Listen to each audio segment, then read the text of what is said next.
Guys ನಾಳೆ exam ಐತೆ, ಎಲ್ಲ ಸ್ಟಡಿ ಹಾಲಿಡೇ ಮಾಡಕ್ ಹೋಗ್ತಾ ಇದ್ರಿ guys. Group study holiday group study ಮಾಡಕ್ ಹೋಗ್ತಾ ಇದ್ರಿ ಗೈಸ್.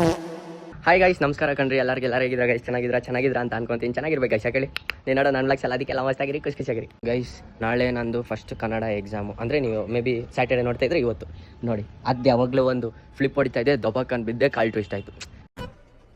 ಇದು ಆಕ್ಚುಲಿ ಚೆನ್ನಾಗಿರೋದು. ವೈ ದೇವ್ರಿಗೆ ಯಾಕೋ ನಾನು ಕನ್ನಡ ಎಕ್ಸಾಮ್ ಬರೆಯೋದು ಇಷ್ಟ ಇಲ್ಲ ಅನ್ಕೊಂತೀನಿ ಗೈಸ್. ದೇವ್ರಿಗೂ ಗೊತ್ತು ನಾನು ಬರ್ದ್ರೆ ಏನಾಗುತ್ತೆ ಅಂದ್ಬಿಟ್ಟು, ಅದಕ್ಕೆ ಎಲ್ಲ ದೇವರೇ ನಿಲ್ಸ್ತವ್ರೆ ಗೈಸ್. ನಾಳೆ ಎಕ್ಸಾಮ್ ಐತೆ, ಎಲ್ಲ ಸ್ಟಡಿ ಹಾಲಿಡೇ ಮಾಡಕ್ ಹೋಗ್ತಾ ಇದ್ರಿ guys. Group study holiday group study ಮಾಡಕ್ ಹೋಗ್ತಾ ಇದ್ರಿ ಗೈಸ್. ನೋಡಿ ಬ್ಯಾಕಿಗೆ ಎತ್ಕೊಂಡು ಕೆರೆ ಹತ್ರ ಹೋಗ್ತಾ ಇದ್ರಿ ಗ್ರೂಪ್ ಸ್ಟಡಿ ಮಾಡೋದಕ್ಕೆ. Congratulation brother, congratulation guys. ನಾವೆಲ್ಲ ಗ್ರೂಪ್ ಸ್ಟಡಿ ಮಾಡೋದಕ್ಕೆ ಬಂದಿದ್ರಿ ಗೈಸ್.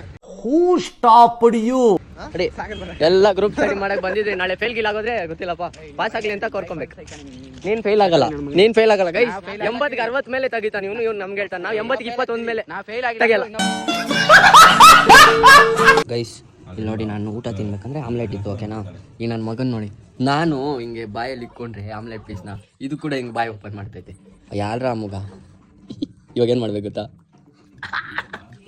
ಅವನಿಗೆ ಎಷ್ಟು ಚೀಪ್ ಅನಿಸ್ಬಿಡ್ತು ಅಂದ್ರೆ ಹಾಕ್ಬಿಡೋಣ, ಯಾಕೆ ಸುಮ್ಮನೆ ಆಮೇಲೆ ಜಾಸ್ತಿ ಇದಾಗ್ಬಿಟ್ರೆ ಅಯ್ಯೋ.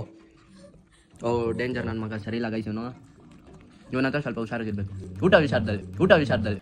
ನಿನ್ ಜನ್ಮಕ್ಕೆ ಹೋಗೋ.